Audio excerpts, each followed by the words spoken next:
बिस्मिल्लाहिर्रहमानिर्रहीम। अस्सलाम वालेकुम। 10th chemistry chapter number 15 water हम स्टार्ट करेंगे। आज लेक्चर नंबर 1 है, तो वाटर को स्टडी करेंगे और प्रॉपर्टीज ऑफ वाटर क्या है वो उसको हम स्टडी करेंगे। तो हमारी जो पूरी ज़मीन है उसके अंदर तकरीबन जो वाटर है, पानी के जो है वो तकरीबन 97% वाटर जो है वो ओशन समुद्र में पाया जाता है। ग्लेशियर और आइस कैप वो 2.1% है। ग्राउंड वाटर ज़मीन के नीचे जो पानी है वो कितना है, 0.6%। एटमॉस्फेयर वाटर यानी हवा के अंदर जो नमी होती है वो 0.001% है। इनलैंड वाटर ज़मीन के ऊपर जो पानी है थोड़ा बहुत वो कितना है, 0.2%। तो बड़ा इसमें याद कुछ नहीं करना, कभी आया भी नहीं है मेरे ख्याल से। मुश्किल है, अभी मैंने देखे नहीं इसमें से कोई एमसीक्यूज आया हो। पर अपने जनरल नॉलेज के लिए देख लेना इसको। अच्छा, नेक्स्ट आ गया हमारा प्रॉपर्टीज ऑफ वाटर। सबसे पहली प्रॉपर्टी क्या है हमारे पास, it is neutral to litmus. अब जो पानी होता है, अगर आपको याद हो सेकंड चैप्टर इसका आई थिंक तो पीएच वाला, कुछ याद आया कि नहीं? एसिड और बेस। पानी मुझे बताओ कि एसिड है कि बेस है?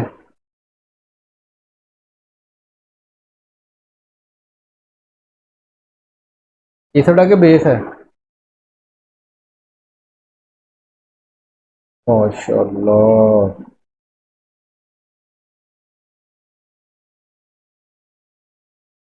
पानी हमारा ना तो एसिड है ना ही बेस है, न्यूट्रल है।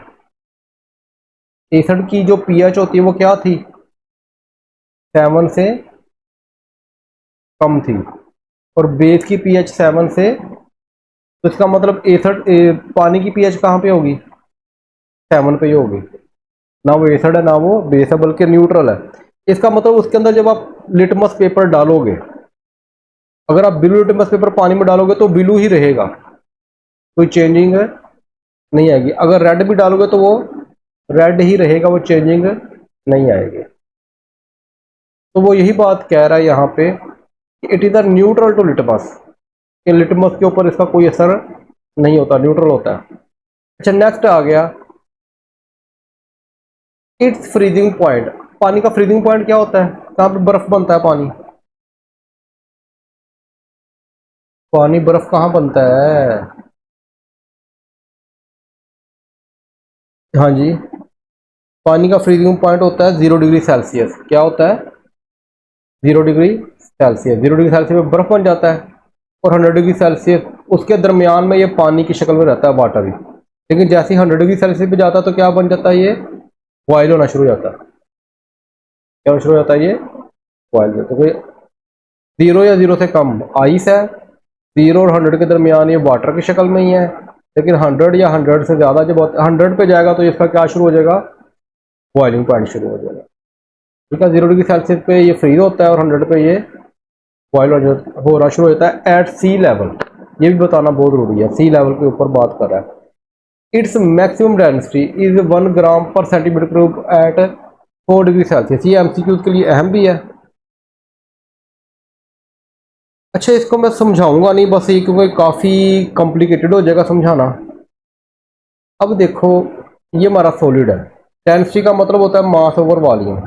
डेंसिटी का मतलब क्या होता है, मास ओवर वॉल्यूम। तो अक्सर हमने लास्ट टाइम पढ़ा था 9th के अंदर, आइस फ्लोट ओवर वाटर। याद आया कुछ कि नहीं? बर्फ पानी के ऊपर तैरती है। क्यों तैरती है? बर्फ की डेंसिटी कम होती है पानी की। क्यों? क्योंकि पानी के अंदर ये देखो जो होते हैं ना, पानी के मालिक्यूल ये अरेंज होते हैं, इसलिए इसका वॉल्यूम ज़्यादा होता है आइस का। वाटर के अंदर अरेंज नहीं होते, इसलिए इसका वॉल्यूम कम होता है। इसलिए वॉल्यूम ज़्यादा होने की वजह से आइस का, इसकी डेंसिटी कम होती है और पानी की डेंसिटी ज़्यादा होती है। तो गैस में तो डेंसिटी बहुत ही कम होती है, क्योंकि वो तो गैस में होते हैं, मालिक्यूल बहुत दूर दूर हो जाते हैं। अब एक स्टेज आती है 4 डिग्री सेल्सियस के ऊपर। कहाँ पे? 4 डिग्री सेल्सियस के ऊपर एक स्टेज आती है जहाँ पे डेंसिटी मैक्सिमम होती है। तो 4 डिग्री सेल्सियस पे पानी क्या होता है आपका, आइस तो नहीं होता। पानी आपका आइस नहीं होता, लेकिन उस वक्त उसका जो भारीपन होता है ना, भारीपन वो सबसे ज़्यादा होता है। कहाँ पे? और वो कितना होता है? 1 ग्राम पर सेंटीमीटर क्यूब, यानी कि उसका उस वक्त, ये देखो ग्राम किसका यूनिट है? मास का, और सेंटीमीटर क्यूब किसका यूनिट है? वॉल्यूम का। तो डेंसिटी बन गया ना, मास और वॉल्यूम। तो 1 ग्राम पर सेंटीमीटर क्यूब किसका होता है? ये मैक्सिमम डेंसिटी होती है। एमसीक्यू याद रखना है कि मैक्सिमम डेंसिटी है इस वक्त। सबसे ज़्यादा पानी भारी कब होता है? 4 डिग्री सेल्सियस पे। उस वक्त उसकी वैल्यू कितनी होती है?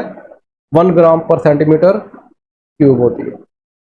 अच्छा, नेक्स्ट 4 आ गया। It is excellent solvent for the ionic as well as molecular compound. Excellent solvent का मतलब मैंने बताया था यूनिवर्सल सॉल्वेंट भी है, ये हर चीज़ को अपने अंदर हल कर लेता है। स्पेशली आयनिक कंपाउंड, ये चीज़ें जो आयनिक कंपाउंड है, जो आयन बनाती हैं, जो पोलर है, पोलर और आयन बनाती हैं, वो पानी के अंदर बहुत जल्दी हल हो जाती है। पानी के अंदर बहुत जल्दी, क्यों? क्योंकि पानी पोलर है और अपने अंदर ये आयनिक कंपाउंड या पोलर कंपाउंड को बहुत जल्दी डिजोल्व कर लेती है। क्लियर होगी बात यहाँ तक? अच्छा, नेक्स्ट देखते हैं।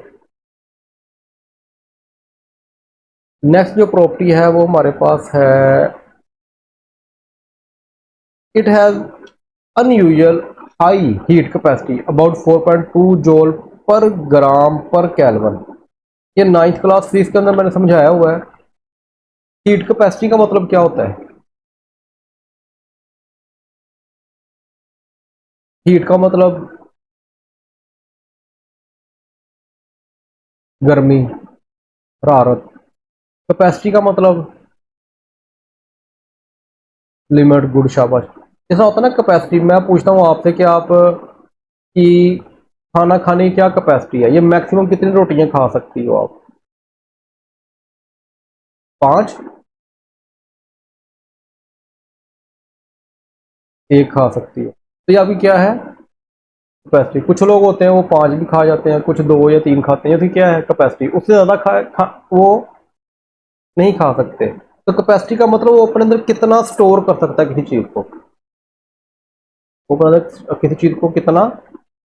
मैं तो ये भी सुना था, पता नहीं कहीं पे कोई शर्त लगी थी, तो पता नहीं कोई 50 समोसे खाने थे, तो 50 समोसे खा गया था, और खा गया था वो लगा इतना, यानी कि मैदे उनके स्ट्रॉन्ग होते हैं। और मुझसे एक नहीं खाया जाता समोसा, हैवी बहुत होता है। इस तरह पता नहीं हलवे की, गोश्त की 5-5, 6-6 किलो, 12-12 किलो गोश्त की लगती है शर्त, वो लोग खा जाते हैं। तो कैपेसिटी, हीट कैपेसिटी का मतलब होता है, ये देखो, अब ये गोल्ड है, सोना है, इसको हम हीट करते हैं। जैसे अब इसको हीट करोगे ये फौरन गर्म नहीं हो जाएगा? लेकिन पानी को भी बिल्कुल वही हीट दे रहे हैं हम, तो क्या ये गर्म होता है? हाँ जी। लेट करो जितनी एनर्जी मैंने इसको दी उतनी एनर्जी मैं पानी को दे रहा हूँ, क्या ये उसके बराबर गर्म हो जाएगा? नहीं होगा, कम गर्म होगा। क्या होगा ये? उसकी वजह क्या है? उसकी वजह है क्योंकि पानी जो है ना, ज्यादातर हीट को अपने अंदर स्टोर कर लेती है। जो गोल्ड होता है वो बस थोड़ी सी स्टोर करता है, बाकी निकालना शुरू कर देता है। जब वो बाहर निकालता है तो बाहर से कोई भी इसको टच करता है तो वो क्या लगती है उसको? गर्म। यही वजह, देखो इसको रेड किया वो सारा, कि इसको हमने थोड़ी सी 30 मिनट हीट किया तो इसका टेम्परेचर 90 डिग्री सेल्सियस पे चला गया। पानी को भी 30 मिनट हीट किया तो इसका टेम्परेचर कहाँ पे गया? सिर्फ 20 डिग्री सेल्सियस पर। तो इसका मतलब क्या हुआ कि पानी अपने अंदर हीट को ज़्यादा स्टोर कर लेता है, उसकी ही अपने अंदर हीट को स्टोर करने की कैपेसिटी ज़्यादा है। क्लियर होगी बात? और वो कितनी है? 4.2 जूल। इतनी एनर्जी अपने अंदर 1 ग्राम, यानी कि 1 ग्राम पानी लो ना आप, 1 ग्राम पानी का 1 केल्विन टेम्परेचर बढ़ाना है। 1 ग्राम पानी का, उसको बढ़ाने के लिए कितनी एनर्जी चाहिए? हमें 4.2 जूल चाहिए, which is about 6 time greater than the that of rocks. यानी कि चट्टाने हैं ना, चट्टान, पत्थर है, जब उसको हीट देंगे वो फौरन गर्म हो जाएंगी। अब एक धूप पड़ रही है, रेत पे भी पड़ रही है और पानी पे भी, बहुत तेज धूप है, तो बताओ पानी ज़्यादा गर्म होगा कि वो रेत? जो रेत है ज़्यादा गर्म हो जाएगी, क्योंकि उसकी हीट कैपेसिटी कम होती है। वो जितनी हीट स्टोर कर सकता है वो कर लेगा, और बाकी सारी बाहर निकाल, जो जो बाहर निकालेगा वो आपको गर्मी लगेगी। फिर पानी क्या होता है, वो स्टोर करता रहता है। अच्छा, this specific property of water is responsible for the keeping the earth atmosphere with in limit. कहता है यही इसकी पानी की खासियत है, जिसकी वजह से ज़मीन का टेम्परेचर क्या रहता है, लिमिट्स में रहता है। वो कैसे, वो देखो, otherwise the day time temperature would be too high and ना टू हाई टू बियर। कहता है कि अगर पानी ना होता, अल्लाह ताला ने तकरीबन चार हिस्से ज़मीन है ना, तो उसको चार हिस्सों में डिवाइड करो, तीन हिस्सों में सिर्फ पानी रखा है। क्यों? जितनी हीट पड़ेगी वो पानी इसको सबको एब्जॉर्ब कर लेगा। ठीक है, जिसकी वजह से क्या होता है कि वो ज़मीन इतनी गर्म नहीं होती। क्यों नहीं होती? क्योंकि ज़मीन क्या कर रहा है, पानी क्या कर रहा है, जितनी हीट आ रही है सब की सब हीट को अपने अंदर स्टोर करता जाता है। ये देखो, ये सूरज हीट फेंक रहा है, 1 2 3 4, 4 टाइम हीट जो होती है वो पानी अपने अंदर एब्जॉर्ब करता जा रहा है। लेकिन ये फिर भी ठंडा है, देखो इसका टेम्परेचर ठंडा है, कोई गर्म नहीं है। लेकिन वही हीट जब 1% भी इसको मिल जाए, ज़मीन को, चट्टानों को, आपके ये मेटल्स को, तो उसका टेम्परेचर बहुत है। इसका मतलब इसके अंदर हीट कैपेसिटी कम है, और पानी के अंदर हीट कैपेसिटी ज़्यादा। कितनी है? 4.2 जूल पर ग्राम पर केल्विन। क्लियर होगी बात यहाँ तक? अच्छा, night time temperature would have too low to freeze everything. कहता है कि रात को क्या होता है, जो पानी ने हीट एब्जॉर्ब की होती है वो रात को खारिज करता है, और अगर ये खारिज ना करे, कहता है कि दुनिया की हर चीज़ ही फ्रीज हो जाए। क्योंकि रात को थोड़ी गर्मी होती नहीं, तो ठंडक इतनी ज़्यादा हो जाए कि टेम्परेचर आपका माइनस से भी कम हो जाए। इससे क्या हो, हर चीज़ फ्रीज हो जाए। तो ये पानी की प्रॉपर्टी है, जिसकी वजह से क्या होता है, आपकी चीज़ें जो है वो फ्रीज, ना तो टेम्परेचर दिन के टाइम बहुत ज़्यादा हाई होता है, और ना ही रात को बहुत कम हो जाता है कि आपकी वो चीज़ें फ्रीज हो जाए। क्लियर होगी बात यहाँ तक? अच्छा, आई थिंक सो लास्ट रह गया, वो देख लेते हैं।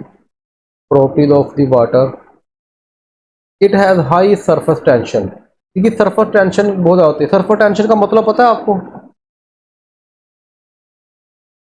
मैं कहता हूँ खिंचाव।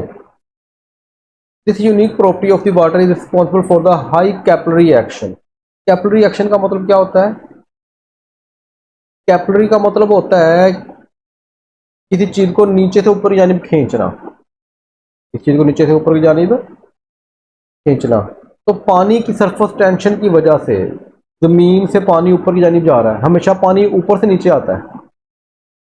स्टेबिलिटी के लिए पानी हमेशा, अग, अगर देखो ना पहाड़ों में पानी है, वो खुद ब खुद ही नीचे गिर रहा है कि ऊपर से कोई वाइपर लगा रहा है उनको? खुद ब खुद ही गिर रहा है। ये तो नहीं कि ऊपर से कोई वाइपर वगैरह फेर रहा हो, पानी नीचे गिर रहा हो। ये क्या है, ये स्पॉन्टेनियस रिएक्शन है। लेकिन जमीन के अंदर नीचे पानी है। अब जमीन के नीचे पानी है, उसको ऊपर लाने के लिए क्या करते हो आप? अब आपके जमीन के नीचे पानी ऊपर लाते हो कि नहीं लाते? तो उसके लिए क्या करते हो?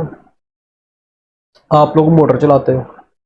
मोटर क्या करता है? पंप मारे, वो जमीन के नीचे जो पानी है वो उसको ऊपर ले आता है। ऐसे होता है कि नहीं? तो जमीन के नीचे जो पानी होता है उसको ऊपर लाने के लिए, इस अमल को हम कैपिलरी एक्शन कहते हैं। इस अमल को हम क्या बोलते हैं? Capillary action. Capillary action is the process by which water rises up. पानी ऊपर आता है from the roots of the plant to the leaf, पौधों की जड़ों से ऊपर। लेकिन देखो ना, अगर हमने पंप लगाना है तो पंप में बिजली लगेगी, बहुत खर्चा आएगा। ठीक है, और अक्सर होता है मम्मा की डांट भी पड़ती है कि मोटर कम चलाओ, बिल बहुत आते हैं। लेकिन ये देखो अल्लाह ताला ने कैसा निज़ाम बनाया है कि पौधे पता नहीं कितना पानी डेली बेस पे ज़मीन से ऊपर की जानिब खींच रहे हैं। इसकी वजह से कैपिलरी एक्शन की वजह। दिस प्रोसेस वाइटल, यानी कि यह खुदाई ताकत है for the survival of the land plant, जमीन के पौधों को जिंदा रखने के लिए। और बाकी ये खुदाई ताकत है, देखो रूट से क्या होती है, पानी ऊपर आता है, तने में आता है, तने से कहाँ पे जाता है वो, लीव्स में जाता है। और ये अमल खुद ब खुद ही हो रहा है, कोई मोटर नहीं लगाई हुई, कुछ नहीं किया हुआ। ये अल्लाह ताला ने ऐसा कैपिलरी एक्शन, ये अल्लाह ताला इतना बड़ा साइंसदान है, उसने हर चीज को एक साइंस के जरिए बनाया हुआ है। कोई चीज ऐसी नहीं जो बगैर वजह के हो, उसकी एक थ्योरी है, उसका कॉन्सेप्ट है हर चीज का। तो कॉन्सेप्ट के बगैर कोई भी अल्लाह ताला चीज देता, हर चीज का कॉन्सेप्ट देता है अल्लाह। और बाकी हम रिसर्च कर करके उसको ढूंढते हैं। क्लियर होगी बात यहाँ तक? तो इस अमल को हम क्या बोलते हैं, कैपिलरी एक्शन।